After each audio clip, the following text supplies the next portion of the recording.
Hey everyone, welcome to another edition of Sit Stay Rant, where we are unleashing the real mess behind rescue. This is Amy, and I am here with two of my friends and fellow volunteers. Introduce yourselves. Hi, I'm Tiffany. And I'm Emily. And today we have a special guest. We're going to be talking to Kim. She has been working in cat rescue. And I want to talk about some of the things that are similar and different about cat and dog rescue. I've done a little bit of cat rescue myself. My first question, Kim, and I ask this of everyone who works in rescue because I'm curious, what's the one thing that surprised you about getting into rescue when you first started doing it? There is this underground network of organizations and people, individuals that have been in and out of it for years.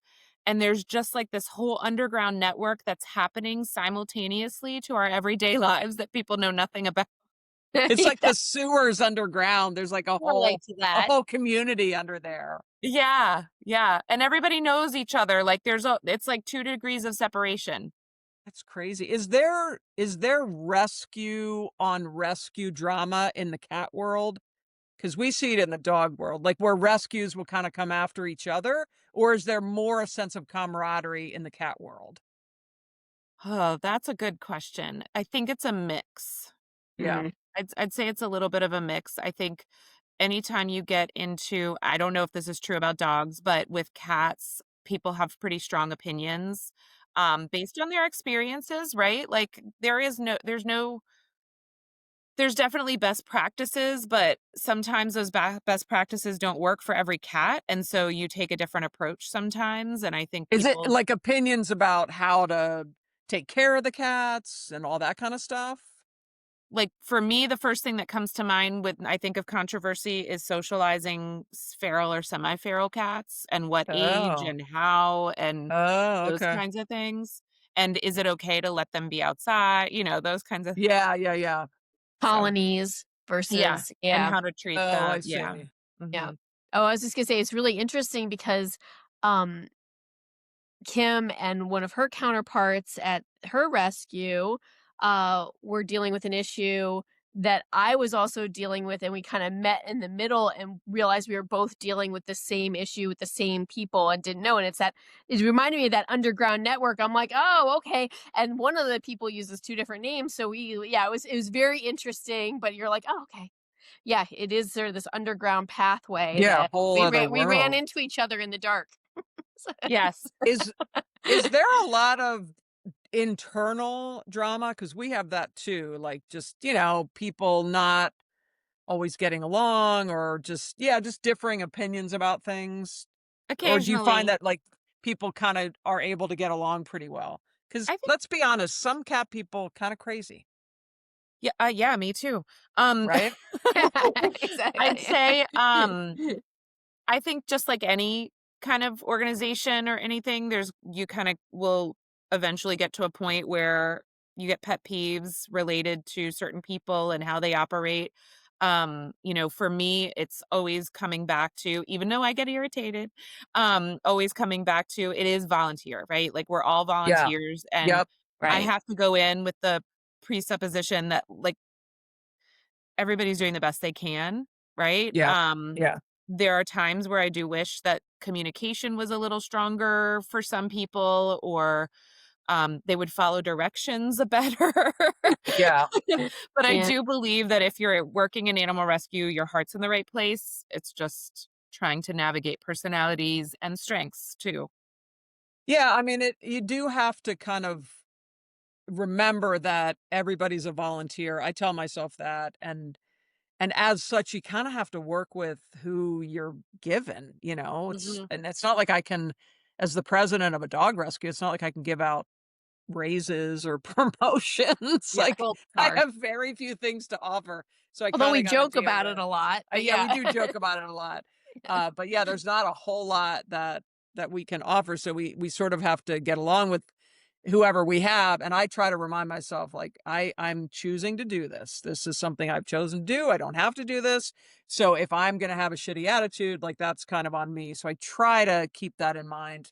But it's not always easy. Rescue people can be, I think, my experience is a lot of good people, also some people who communication not great and maybe not that great with people, you know? Uh-huh. And maybe that's why they're working with animals because they're not so good with people. And I think that that's why sometimes rescues fail because you've got people who are very committed to the animals, but they're not great with that interfacing with the public and the fundraising and all the administrative stuff that has to be done if you're going to have a solid organization. Uh-huh. It's not always easy to find all those qualities. I've done a little bit of cat rescue and I got to be honest, I have found it very challenging. I feel like the cats, and you tell me, Kim, I feel like the cats get more illness than the dogs, like, especially the kittens. I feel like they get sick a lot. No? Well, how I would say like a lot of our cats come from outside. So you don't always know what kind of environment they're coming from. I know dogs like the thing that would come to mind first would be like bad breeding or like a hoarding Yeah. situation that could Yep. potentially give them some health. But you probably don't find a lot of litters of puppies outside unless they've been dumped, I would guess. Sometimes, but you're right. Mm, I mean, we do have a lot of hoarding cases and, dogs coming out of the shelters. But don't you have a lot of cat hoarding cases? I feel like there's a lot of crazy cat Here's hoarders, some right? actually. One just came into our local shelter, a hoarding case. So there's lots of cats right now, that I think they're taking on, and we're actually talking about trying to relieve them of some of that. But we're trying to find a good match for a brand new foster, so that's sort of tricky. But this season in particular has been really rough with kitten illnesses. What we're finding, and we're actually finding other rescues are experiencing the same, is you'll have a litter of kittens in foster for 3 months and they're perfectly healthy and they've gone through their vetting, and all of a sudden somebody takes a dive and there's not really, and it's not necessarily like FIP or something like that. It's just all of a sudden they just take a big dive. I've got one guy right here next to me, star of the mm. show. His temperature got to 106 out of Oh nowhere.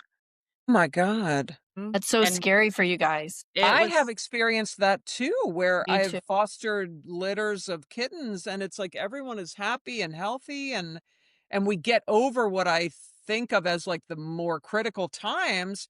And then all of a sudden, like there've been times when I've had a perfectly healthy litter and then I'll come up and I'm like, that one is dead. Like, Mhm. what the hell happened? I Yeah. feel like that happens more with kittens than with puppies. Yeah. I don't know. What Yeah. Tiff and Em, what do you guys think? Like the puppies don't, I don't know. I mean, we get illness, but I feel like we don't get as I've had more successful litters than not. The one thing that always right. comes up is pneumonia with puppies, Yeah. Okay. aspirating from nurse Especially like bottle pneumonia. fed puppies. Yeah, Yeah, it can be that pneumonia. But I think with cats in general, and I've done both, and I think that cats are a lot more fragile than people like give them credit for. Like I think that people see cats because they do live in colonies and there's so many of them that people think that they're very very hardy, and they can be. But I think there is an aspect of a cat that they can mask their illness for a very long time. And I feel like with dogs, like you kind of know when they're going That's a good downhill. point. I didn't think of that. That is true. Yeah, I think that is true. The thing that I've dealt with, I'm sure Kim you have too, is the panleukopenia. Do you guys see that a lot? It's kind of like kitten parvo for anyone who doesn't is that the who's listening. FIP? I don't know if is that the same Or thing or that's a no, different thing? it's which one's different. I think it's different. Yeah, it's like I think it's kitten Distemper. distemper, but oh, it okay, presents sorry. I get like them all mixed up. parvo in puppies. So it's like that horrible GI stuff and I've dealt with that a couple of times and that's horrible. And yeah, that's one thing that I found with the kittens is that it seems like they can go downhill fast even when things were going seem to be going well. Yeah. Sorry you cut out for just a moment, but, Sure. No problem. it is I distemper, I have never had a cat with distemper, but we vaccinate them pretty as soon as we can, Yeah. at least for that first round, but it happens. So where are most of your cats coming from? Outside? Like people are calling you with kittens born outside kind of thing? Typically, yes, but then there's times where we'll get an email from a shelter that says, like, "This cat or this mom and kittens aren't doing great in the shelter environment. Oh, Do you have somebody available?" Right. With that network too, they're like, if they get a request, they might send somebody our way or surrenders, especially right now. Once the surrender that's like, increased significantly, and I'm sure the same is true for dogs once all of the pandemic, like, resources were running out, so people's rents were being raised, and then they had to try to find new housing and it Right. was difficult to find something that was affordable, that would allow pets, and so, we were finding that to be an issue. I'm kind of bracing myself for some of the, government shutdown kind of things. Like sometimes, it's uncertain. So less people are probably adopting right now or, those kinds of things. that's such a good point. And the ones that you see that are being surrendered, it's you're looking mainly at adult cats that people Yeah. can't care for anymore. Yeah, I mean, Yeah. we definitely are seeing more owner surrenders, which, Mhm. sometimes there's reasons that kind of make sense to me, and sometimes it's just people being terrible. But Hmm. yeah, we actually get quite a few requests to help cats, and we it's not really our thing, but we will help occasionally. I think Tiff, you said tomorrow we're getting 4 kittens. Tomorrow we're getting 4 kittens. And I what's don't their story? um, the shelter in Arkansas who basically does all dogs were like, "Hey, we, have a transport coming to you guys tomorrow. We've got 4 kittens and no one to take them." And I was like, "Amy, we're taking 4 kittens." They they're not coming to your house. Oh, even I better. know, shocker. But, I mean, our partners out there, they do so much for us, because vetting out there is much cheaper, so they're helping us so much, and if they need help with something that I know we can find a foster for, we can find adopters for, I said, "Let's do it." I mean, Yep. Yeah, one little thing absolutely. we can do. Oh, Oh, there's a Ivy. cat. Oh, I love the Stop it. triangle. beautiful. He's Oh my so So cute. We're gosh. looking this at is this black and white Sheldon. cat. This is Sheldon. Sheldon. Sheldon. I love human names for pets. So do So I. this is the Big Bang Theory litter. So this We is just Oh, did cool. Sheldon. that. We've got So Yes. cool. Leonard and Howard, Will Wheaton. Raj decided he was not really a people person. Like, I Okay. yeah, so, so Raj is at a beautiful barn home in Luray, Virginia. that's Good. Oh, great. good. That's Yeah. good. That's Do you great. do you have a harder time finding adopters for the adults? Because it seems like everybody wants the kittens, which is understandable, but also annoying because they're not kittens for that long. Yeah. Um, Actually, it's really funny. I find patterns in what people are looking for. So, like right Oh. now, I'm noticing a pattern with black cats. Like people want black cats. And now you think of Halloween, but I'm thinking it's because of the movie Flow. Oh. Oh, Mhm. Okay. Yeah, yeah. There are times when everybody's looking for pairs, and then there are times where everybody's looking for singles, and there's times where everybody's looking for orange tabbies. It's funny. It comes in waves like that. And right now, we actually have more requests for adults at this moment, more requests for adults than kittens. That's so uh, We interesting. so love that. how many do you have in your organization? Like, how many available cats and kittens do you have? Or just like a general idea at any one time? Right now, I would say we have around, I'm guessing it's 25 or so. Okay. Um, That's good. and we're all foster. There's no shelter space or Yeah, anything like that. yeah. And but I know like last kitten season, we were managing 50 kittens, just kittens That's a at one lot. Wow. time. That's a Jeez. lot. And how And many do you take at any one time, or it depends? It really Girl does math. depend. I'll say like this summer was kind of weird. I was planning for my vacation. I was able to get everybody adopted out. And while I was on vacation, of course, the world explodes. And one foster had a medical need and needed to get a new place for her kittens that she had, which were fully vetted, good to go. And so they came to my house. At the same time, there was another foster, not quite as experienced, who we got what was told to us was a friendly mom with 5 kittens. That's that's this crew right here. It ended up being a feral mom, and in the end ended up being 7 kittens, but kind of, we think, varying ages, and it got to be a little bit too much because, as the vet called it, they were wild with parasites. Um, and so I took Oof. them Ooh. on at the Yeah, same that's time. I took them on at the same time as the 2 healthy kittens. So I had 5 in my bathroom in crates because it was messy. parasites. Yeah. Oh And then I gosh, had We the know yeah. 2 healthy parasites. ones. Yeah.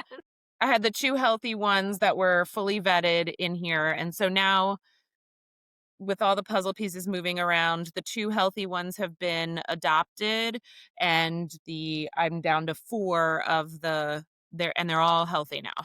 That's great. Oh, that That's is great. great. Yeah. That's So you great. guys have to fundraise for all of your needs, and do you get donations of food and all that kind of stuff? We do. We get some donations. We have some really nice donors that donate to us regularly, and then we have some that it's like an annual donation, or they may suggest us for a birthday, or something like that. And then we also have our adoption fees that just I don't they don't really don't cover the vetting cost, but we do collect adoption fees as well. But our events often bring in a little bit of money. When we have an adoption event, people who can't necessarily adopt but want to support the organization will do that. And then sometimes we'll have one time we had an event at Target, and we were able to have like a food drive associated with that and get them out to some of our colony caretakers, help get just food out for people, That's so awesome. that kind of thing. But we Do you don't bring the cats to the events? some of them, the Target event we did not, but we actually are working now with some local nurseries and having events there, and we just had one last weekend and it was really successful. We got a lot of applications, great applications, and a lot of foot traffic, learning about our organization too. So it was Well, good. That that's is great. awesome. That's amazing. What's Mhm. your application process like? So you have people fill out their application online? Yeah, we use Shelter Love as our platform Oh, we to do too. Yeah, We we love used yeah, to, that. yeah. Yeah. it's great. I don't think we don't use it for all of its capabilities, but we use it for the application process. We keep track of their medical records, and then it communicates to Pet Finder, Yeah. which is glitchy. I don't know if you guys experience that, but it's it's a great platform. It's easy. I can use it from my phone. If somebody's like, I got the FDRCP today, I can like quickly log it in and Yeah, yeah. things like that. So that makes it really easy. So the application, what we do is, they submit their application, and our vetting process is we do just a really basic like case search. We check the sex registry. We do a residency check just to make sure that either they own their home, or if they are renting, that they are allowed to have the number of cats that they want to have here. um, and then um, and then we do a vet check too, just to make sure any previous animals were receiving regular care, or that their current animals are up to date on vaccines. And then we do a virtual home visit, which we used to do in-person home visits, but COVID really like helped us make some shifts there. We do virtual home visits, and then we do a 2 to 3 week foster to adopt period, so that because as much as we want to, like, keep moving cats, we're not in the business of just moving cats for the sake of moving cats. So we wanna make sure that it's a good match and it's gonna last, so we have a really low rate of return. Um, Right. and usually it is a pretty legitimate reason if they do come back to us. But that 2 to 3 week time frame lets people figure out, or is there an allergy that they didn't know about? Will they get along okay with the other animals in the house or young children or different things like that? Um, and then we finalize everything electronically through Shelter Love. So it's a pretty streamlined process now that we've started using Shelter Love. Yeah, we found the same thing, and, we also used to do in-person home visits, and then COVID changed all of that, and it's honestly been much easier to do it virtually. I mean, let's be honest, we're all volunteers. It's like if we don't have to be driving all over the place, I had someone who, reached out. I don't think this is specific to cat rescue, but, we've talked about this where sometimes the process is just completely daunting. But I had someone reach out to me to say, "I had this weird experience with a cat rescue." It's not yours, Kim, don't worry. And, and they said that they were denied because they're not home during the day. And I was like, pretty sure cats are okay with that. You know, have you met a cat? Like, They prefer you leave. Some of them yeah, like they don't function. really want you there anyway. So, yeah, and it was like a really lengthy, like over the top, ridiculous application. So I mean, I feel strongly that we want to be common sense and, you know, obviously you need to do an application and all the things that you said. And I don't know, especially with dogs, I never wanna turn people away to where they say, "You know what? I'm just gonna buy a dog. This is It's ridiculous." it's easier. How do you feel about people who do buy cats? Like, to me, that is just such a weird disconnect that I will never understand. We have a big enough dog problem. The cat problem is, like, 100 times worse in terms of the volume, and then I hear about people wanting to buy, like, these specialty cats. I just don't understand that. What do you think, Kim? Yeah, so I I understand it in some ways, but being in the animal rescue side of things, I understand that there's people that don't see what we see, right? Yeah, yeah. People that don't know about that. So it's like when you know better, you do better kind of a situation. Um, that's what I think. But I also think that there are some circumstances where, like, it's well-meaning people. In fact, I was probably one of those people for a bit. My son, we discovered, has a cat allergy, and it was very odd because we had cats and he had no problems. And so I did a ton of research on it and I learned a lot. And I there were hypoallergenic designer cats, right? And so for a bit I was like, well, maybe there's a rescue that has these cats or whatever. So one and at the time I was just thinking like I'm never going to be able to have a cat again, right? Cuz I've got a young child that has this cat allergy. But how weird that he's not allergic to my cat, Yeah. right? Yeah. Right, right. And so when that's actually how I got involved in the organization in the first place. I was like, "Can I just help clean out cages because my cat died and I feel like I'm never gonna be able to have a cat again, and I just wanna be with cats." And I said, "Does anybody have suggestions if you have an allergy of, like, how to go about it?" And the suggestion was do a foster to adopt for 30 days and see if your kid really is allergic to that particular cat. Mhm. And Yeah. so that is how I got hooked. Oh, okay. I And so yeah. understand. Yeah, so, spoiler alert, my son is allergic to maybe, like, I don't know, out of all the cats we've had in our house, I'd say maybe 10% of them. Well, that's interesting. Mhm. That's so interesting. I didn't So know that you would be allergic to some and not others. I guess that's true for dogs though too. You know, you can have a like some Yeah. dogs make me flare up a little bit more than others. So how many personal cats do you have? 3.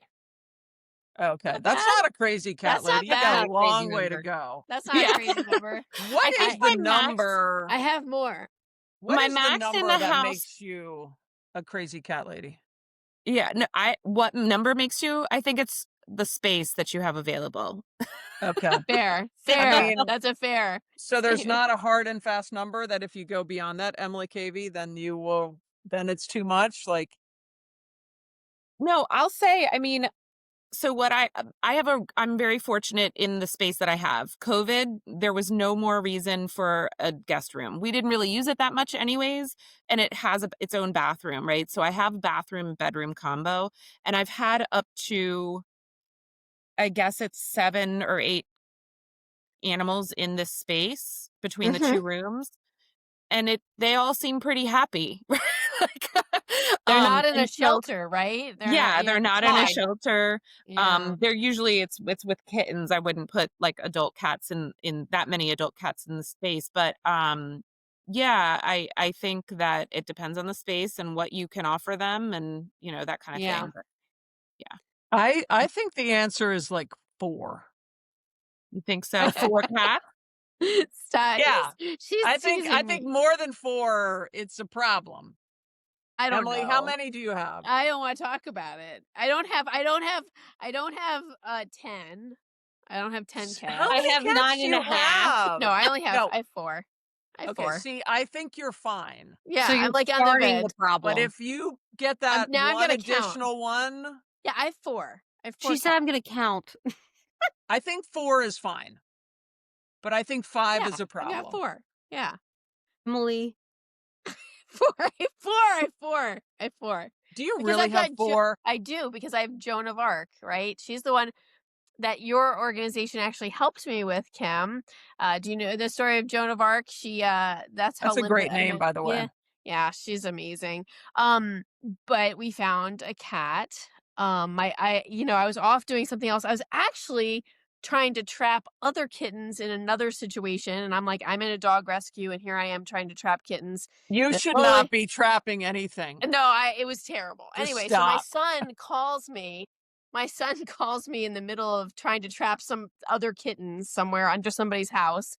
And he's like, Mom, a kitten just ran under our house. And I was like, I thought he was seriously joking because he knew what I was doing. So I thought he was playing a trick on me. I thought he was like, yeah, I was like, no, doesn't no, he know you dude. can't joke with you like And that? I was like, no, there's no cat. And he's like, And yeah, I just saw something black and it's white run actually a under the joke. house. And so I had the trap. I was unsuccessful in the other situation, and it was like 1 a.m. And I was like, I'm just gonna set this trap outside where he said he saw the cat. And I put the trap down with some food in there, and then I got up in the morning and there was a cat in it, and I was just like, oh god, no. But it had We have a cat. Did it's you like really? I don't think you said that. I think you were like, yay. I was scared because I it don't was think you were clearly from a disappointed. colony, like, it was not it was a feral cat, and this is where I found out about this whole, like, feral, like, colony cats versus, non-colony cats, and can you home a feral cat? And anyway, she was young enough, but she was totally feral, totally parasitic, like just parasites everywhere, and she had to have her leg amputated. She had a leg injury, and she was emaciated. And I put her in a cage in the house, and I think the family was like, "Mom, this is Mom, this you've is crossed a just." line. I felt like I had crossed a line, like, and I was like, "It's gonna be okay. It's gonna be okay, I can everybody. just see that Like, now. Like it's this gonna is be a all lot. right." This is a lot, Mom. And Here's that's It when they had the was a intervention. lot, and then I moved the Yeah. cage to our personal bathroom, and my husband and my bedroom, like, so that maybe, like, somehow, like, out of sight, out of mind, and, and your husband said, "That's not a chihuahua. That's a cat." exactly. And so I had this cat in the cage, and and one of our team members, Brittany, I think I put on our group chat with the dog rescue. I was like, I've got a cat situation, and Brittany connected me with you guys. And oh, one of your team members was just so kind and supportive, and I was able to sort of navigate getting her front leg amputated because it was just dangling. And then she still hated me, right? And And I had bite gloves, and I'm like petting this cat with bite gloves. It was bad. It was bad. It was You bad. will love me. You will love me. And you guys were like, this might not be possible. Like, I just want to let you know. And I was like, it's gonna be okay. You're like, it's gonna be Does okay. she And I was like like, you now? yeah. And so she did. She fell in love with us, and she's living Wow. her best life. And I remember the Did it day. did So it it take was for her to fall in love with you? I think it was 6 months. Okay. It was like Jeez. 6 months, and we eventually let her out of the cage, and she was just in our bathroom. And then I remember this one day I was feeding her, and I sat down on the floor. I think I was videotaping it and sending it to you guys. I was like, "Gosh, she'll just let me pet her," and I didn't get bit this time. She's And accepting you. and so so Joan of Arc sleeps on my chest every night. I'm allergic to cats, Wow. by the way, but So, yeah. the organization that Kim's with was saying, like, it may not be possible to get her to be kind of Domesticated. socialized? Right, they were Okay. so supportive. They were saying that there's different levels of socialization, and Oh, I was like, "Look, if she's just a cat that, like, lives in my house and, like, lives on the periphery of the inside of the house, we'll make it work. If she's not like a yeah. cat that wants to come hang out with us, we will still make it work." And so supportive, like walking me along as I was trying to, make this cat love me. And it was really meaningful when Joan of Arc finally, decided to be socialized. You are And not yeah, giving she's up on very that cat. happy. What? You are not giving up on that cat. You're like, "You're gonna love me one day, you just don't know it yet." You're gonna love me, Joan of Arc. You're gonna love me. And she does. And she I will say this, Joan of Arc is an upstairs cat. She does not come downstairs with the dogs. She will come down the stairs at halfway. That But is yeah, so cute. do you see that, Kim, where like, you can get I know that I mean, I was told by you guys it is possible, but don't I think everybody was really worried about my mental state. Like, "This cat just doesn't like me." More than usual? I think they were like, don't feel bad if you can't make this work. I think that they were trying to protect me, yeah, from myself. Yes, I would say there is a lot of that. So we do often will get calls from people that don't have an understanding of that. You're Here's what you have to think about in at least in our organization. You have a finite number of fosters, right? Right. And so ultimately you want to help as many animals as you can. The odds of a cat socializing are much slimmer as they get older. So like Mhm. when they're around 6 weeks old, that's like prime time. Typically you're great. You're good to go. But if once they get to like 10, 12, 14 weeks, your chances are slimmer and slipper. Doesn't mean that it doesn't happen, but it's just Right. lower if they're really feral. There's As you were explaining, it's kind of a spectrum of socialization. There's a truly feral cat. Most of them you don't even see during the day. Like you just don't see them at all. You don't even know that they're there. But then you have the ones that just run when you come near them, and then you get some that show up on your porch and look in your windows. I call those peeping toms. Um, and then and then some will walk right in your house eventually. But Yeah. it's a long process. And so when you think about if you've got, let's say it's a mom and a litter of kittens in a shelter that are not doing well in the shelter environment and they need maybe they're facing euthanization versus a roughly 16-week-old kitten that is really skittish and by themselves, right? TNR the kitten, take in these guys, right? Like, Right. and Right. because like I said, you've got a finite number of fosters and you need to take the biggest bang for your buck to try to help the situation. It doesn't mean you ignore this one, but there's an option, right? Like Mhm. as long as it's a safe area, there's caretakers around, that kind of thing, to be able to TNR. Otherwise, the other option is like a barn home. Mhm. Mhm. Yeah. One Yeah. of my favorite, cat stories is that my oldest saw this three-legged cat on Facebook, on the Montgomery County Shelter Facebook page, and reached out to me and said, "We need a tripod." an orange tabby tripod. I think it was like at 4 or 5 months old. And so I reached out to the shelter director who I know, and I was like, "Hey, what's the deal with this three-legged orange cat?" And she said, "Well, there's actually like a wait list for this cat." What? Yeah. Wow. I mean, I think it was like people like orange tabbies. They Yeah. tend to have It was the 3 legs. it was the three legs and Yeah. the orange tabby part, and so this was probably the only time that I got to use my rescue clout because I said to the shelter director, I'm like, can you do me a solid? Can I call in a favor? Can I use my card? Can you move me to the head of the line? And she was like, that's what you want to use Your your chip name for? for? Yeah, exactly. That's the That's one and your only chip. time. Yeah. Yeah, I jumped the line and I got the cat. That's awesome. And actually he is not a great cat because we That we was your got him karma. during no, it was not worth putting in the chip for. We adopted him during COVID, and so he never really got properly socialized with Yeah. other people. He's Right. kind of okay with the family, but like he didn't have the normal interactions that our other two cats have had, and they are very comfortable with people. And this one is just, not as friendly. So yeah, his name is General Dan Sickles. He's named after a Civil War general who lost his leg.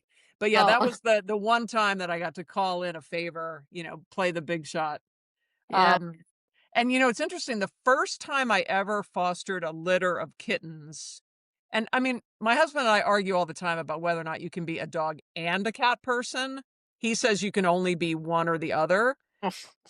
He's a cat person. I'm a dog person, but I do love both. But the first time I See that. fostered a litter of kittens, and it is a very different experience fostering kittens than puppies.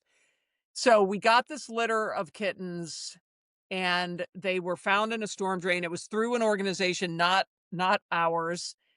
And we brought home, I think it was 5 kittens. They were like 3 days old. I think the mom had been run over by a car or something Oh, God. terrible. So we bottle fed these 5 kittens, which is kind of a big way to jump in. Like I've never fostered before. And I'm fostering like 5 bottle fed kittens. It's weird because my first foray into fostering dogs that I've talked about was a mama dog and 13 puppies. So it's like in both cases, I had these weird baptism by fire Yeah. experiences. So Something. we bottle fed these 5 kittens and they all survived. They all did great. They were an absolutely beautiful litter. The cat that I ended up keeping from that litter, he's completely ungrateful. He's actually a total jerk, but he's got this long gray hair. Like he's absolutely beautiful. We had this amazing experience fostering them, but it kind of lulled me into a false sense of security because I ended up kind of getting sucked in for a while. I was like, this is really kind of cool. I mean, I did have to get up with the feedings and stuff, but I ended up fostering a bunch more litters, and it was not always that easy. There were ones that we lost. And I mean, I think we had several litters where these were orphaned litters, lost the whole litter. So I was like, man, in a way, it was like, I don't know if it was good or bad to have that first experience be so almost easy and positive because I was really just like it was a lot when I started to realize, oh, they can actually get quite sick and die, and the bottle fed ones are difficult.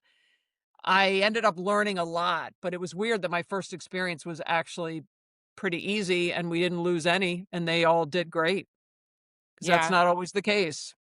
No, it's not. I've been doing this for, I guess about 7 years or so, something like that. And I've only lost one, personally only lost one. And it was not like a neonatal kitten. It was a kitten that was fully vetted, perfectly fine, all healthy, and all of a You've only sudden, lost one? That's amazing. personally in my house, yeah, only lost Yeah, I mean, one. that's amazing. Yeah, I'm very, very fortunate.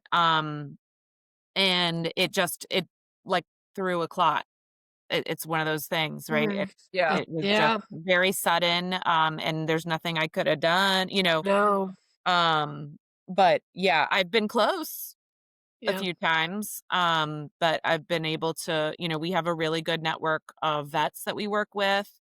Sometimes, we have a vet that we are texting with, right? So, I try to respect her personal time, but there's times where I'm like, no, no, I'm really panicking, and this is a matter of, could be potentially um, a dead kitten on our hands, which we certainly don't want. But this season has been really bad. It's just like I said, I had the one that was really, really sick. But he's okay. That was Sheldon that you saw. But we've had a few that just didn't make it. These weird, weird viruses. Yeah, those viruses are terrible. How many cats and kittens do you guys work with save every year, would you say? Or how many are adopted? Gosh, I don't know an answer for that. I really don't, because we have our, the ones that we adopt out in a traditional way, then we have the barn homes, and then we have all the TNRs that we fund. So, Good point. yeah, I really can't give you a good number. I'm sorry. Yeah. No, no, it's okay. Yeah, I mean,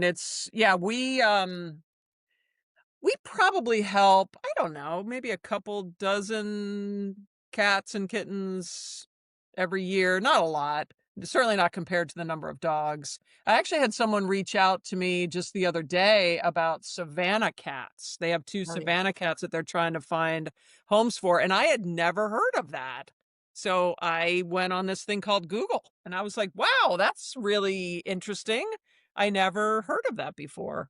Have you ever seen any of those, like the exotics or the more unique ones? We've had a couple come through our program that are like Bengal, probably like some kind of Bengal mix. Mhm. Um, but and they star of the Gone. show, but, like, that's Right. the thing. They have really big personalities, but again, we're not in the business of just pushing cats on. We need to make sure that it's the right home, otherwise they're gonna end up either outside or back in a shelter somewhere. Right. Yeah. And, like, we had, oh gosh, was his name Mr. Big Toes? Something like that. He was a polydactyl and we were sure had some form of Bengal in him, and he was leash trained.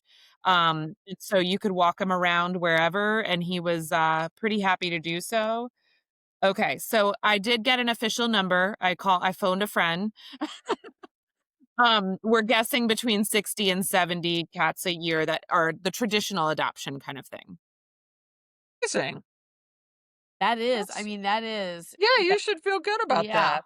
Yeah. What Yeah. do you think is what do you think makes a good rescue volunteer? Like, what personal qualities do you think someone needs to have if they're gonna do this work? Because it's not easy.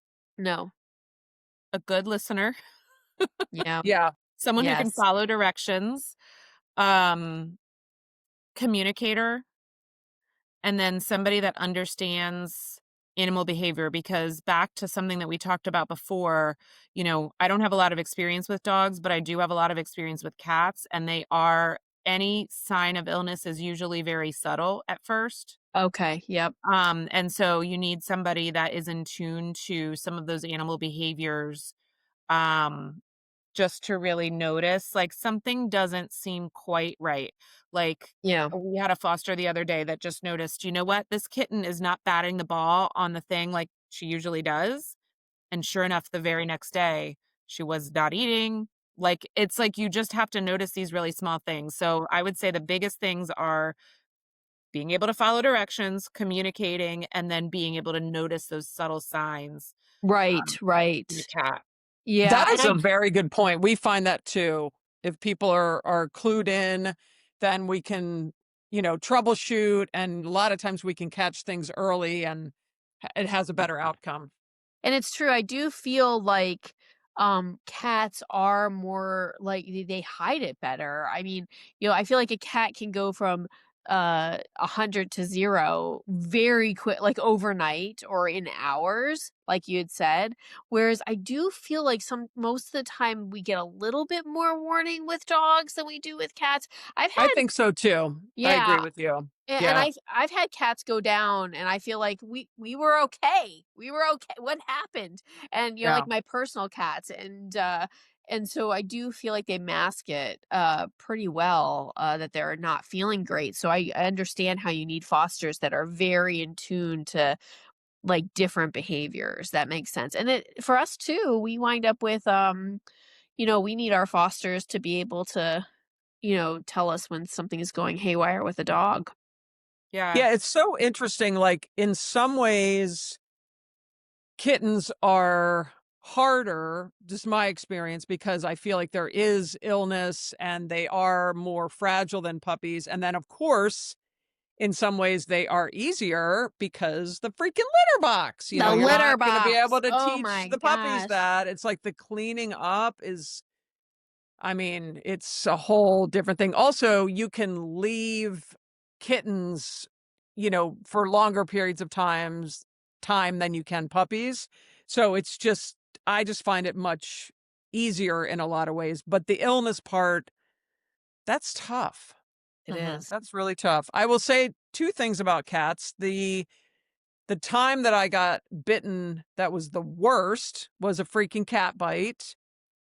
I've been bitten by dogs a bunch of times, but the only time I had to seek medical attention was a cat bite because those are no joke.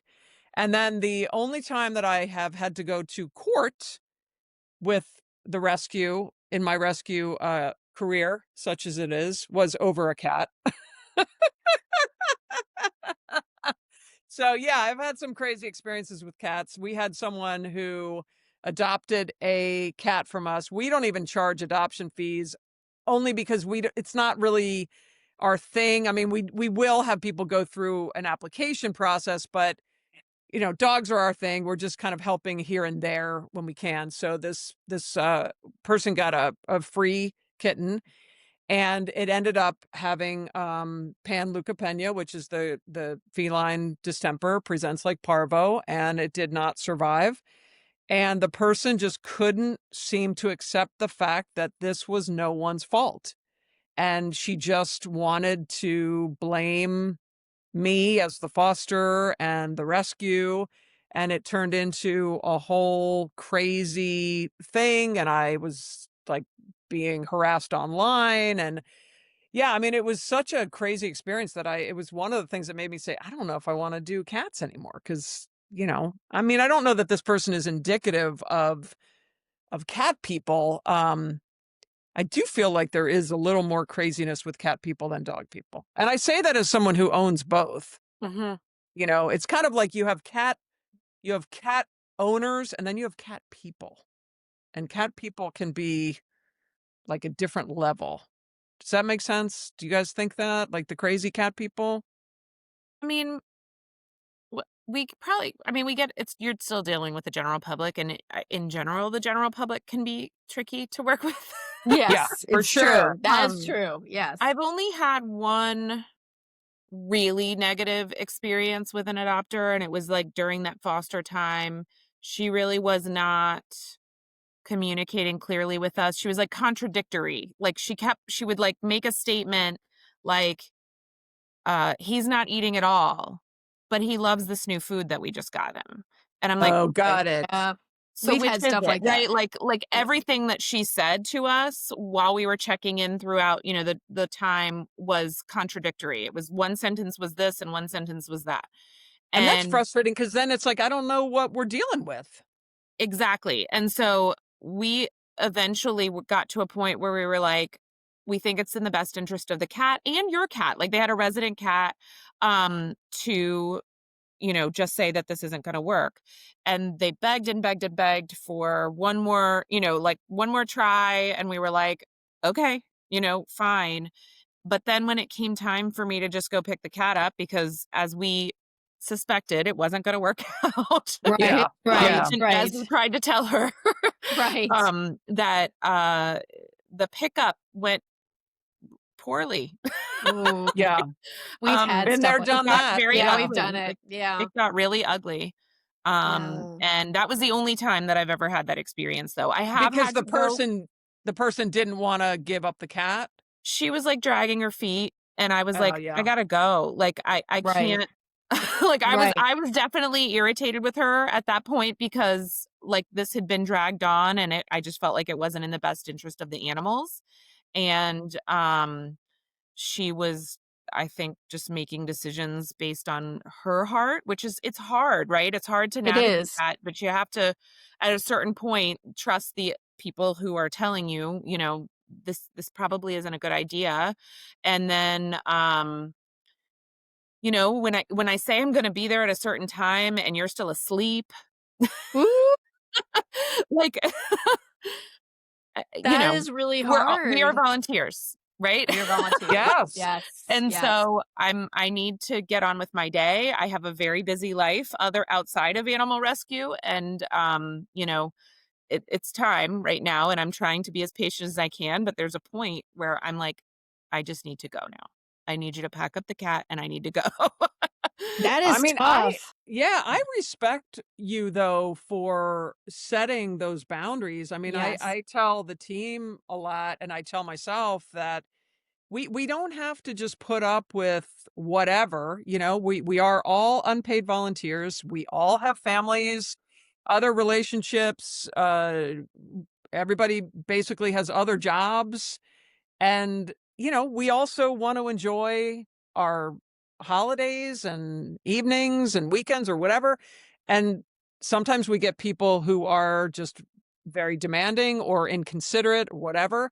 And I think it's perfectly appropriate and a good thing to say, yeah, we're done. And this is what's going to happen now. We're going to take the cat and we're going to be done with this because yeah, we have situations like that. I mean, we're doing a high volume, and so there's just more interactions with people. Thankfully, the vast majority are positive, but we definitely have people who are inconsiderate, and it's always frustrating. And I will remind them, we're not getting paid for any of this. So, can you work with me on this? It Yeah, is true. I was gonna say every email that I send now, I make sure that I it says Kim, volunteer, right? Like Right. under That's Yeah, just as a yeah, yeah. reminder to be patient.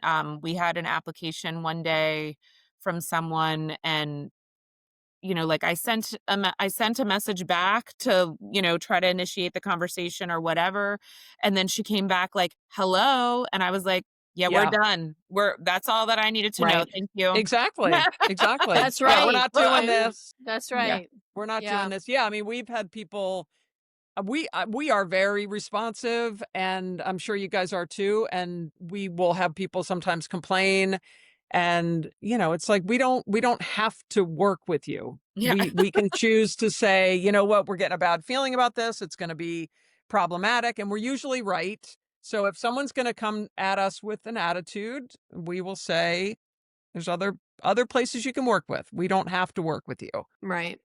Yeah, that Right. always drives me crazy because it just goes a long way if people can be generally understanding and kind. Like, also, my whole thing is if you are trying to work with us, like if there's something that you want from us, why wouldn't you approach us with Right. kindness? Like it's Right. not going to be in your best interest to be a jerk because we can always just say bye. Right. Right. I don't It get that. is. It's so true. So, Kim, is there like a story, like, is there like a moment, in rescue that just was so meaningful, like a cat that you became very attached to, or like a story about just sometimes we get these really magical adoptions, right? Where we're like, oh my gosh, this is like the stars aligned, and you have this beautiful situation where a dog gets adopted that either has had a hard time or it just becomes very special. Do you have one of those, or can you think of something that, like where it was really meaningful to you? Yeah, I mean, we have some of these, like, really unique cases that we get, and I would say, like, I can think of a few examples.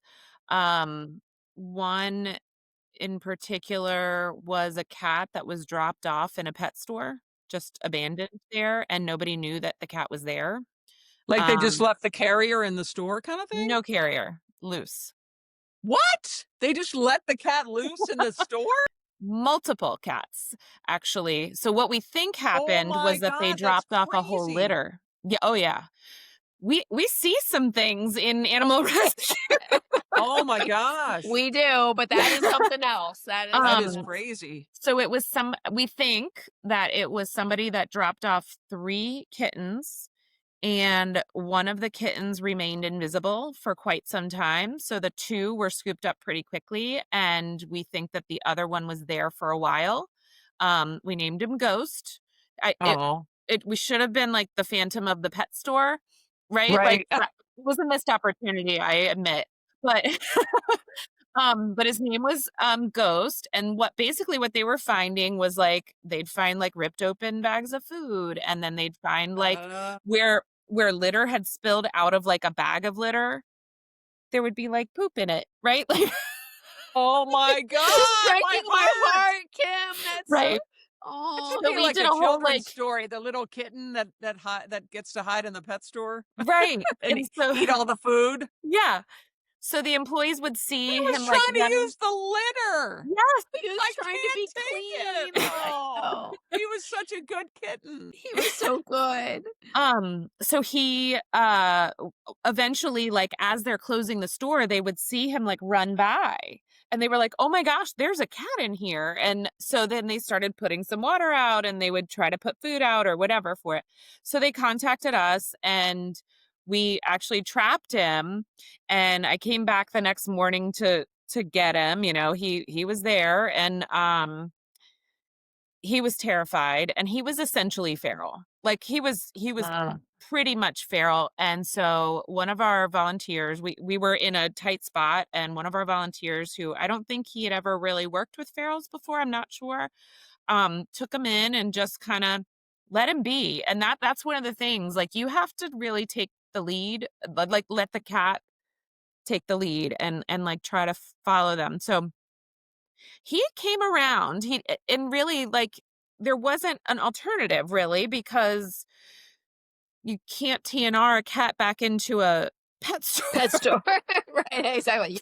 You're It gonna would have have to been get like a along, barn buddy. cat, right? And that's what we were Yeah. thinking for a while, that it was gonna be a barn cat situation. In fact, I think when we had him neutered, if I remember correctly, we actually did have his ear tipped because we were thinking he'd go back out somewhere. And he really just was very opinionated. He would swat he liked to be pet, but then when he was done, he would swat at you. He might nip you, those kinds of things, but it wasn't super aggressive. But if you could learn his body language, right? Then you're okay. Like, there's no problem. So I fostered him for a little while. He bounced around a little bit, and I fostered him for a little while. And I said, I really do think he's adoptable, but it's going to take the right person. Like, Mhm. it's going to take somebody that really gets it. No young kids, right? It's going to take somebody that really understands body language of cats and respects it, and is okay if every once in a while he gets an attitude with them. And this guy came, he said, "You know what? I told him," I said, "He's terrible. I told him all the things about how this cat, 'cause Transparency. I had to be transparent because I didn't want him to be like, this cat deserved a great life. And Also, if you're not transparent, it's just gonna bite you in the Yeah, ass. there's yeah, no it's gonna come back point. to us. Yeah. Yeah, there's no Um, point. no, there's no point at all. But this guy was like, "Yeah, I'm cool with that." And I was like, "Okay, if you're saying that to me, like, you're probably just the right person." So, like, I'm doing the virtual home visit, and I'm seeing he's got, like, bowls on his front porch for, like, neighborhood cats that he's TNR'd, and I'm like, "Yeah, this is the guy. This Oh, is the guy." And that's he's great. been amazing. He's like he sent us these pictures of Ghost, just living his very best life. And that's one that warms my heart for sure. He was. That's a great story. That is a The image great of story. him, like, using the litter and, it's too much. It's It's the so litter cute. that just gets me, that The he was litter trying just to be gets me. such a Yeah, he's little like, "I good little wanna be a good." boy. I know. Yeah. Yeah, those stories are the ones I think that, yeah, we cherish those, and then getting the updates is so Yeah. important and keeps us going. Mhm. We are so grateful to you, Kim, for being on the podcast and also just for what you're doing. I know that cats are not easy, and God knows I know rescue's hard. So thank you for all that you do and for joining us today. We really appreciate it. Thanks so Yep. much for Kim, having thank me. you. Yeah, you and for having Emily, you're awesome. Oh, you're awesome, Amy. We will see everybody soon on another edition of Sit Stay Rant, where we are unleashing the real mess behind rescue. Thanks, Kim. All right. Have a good night.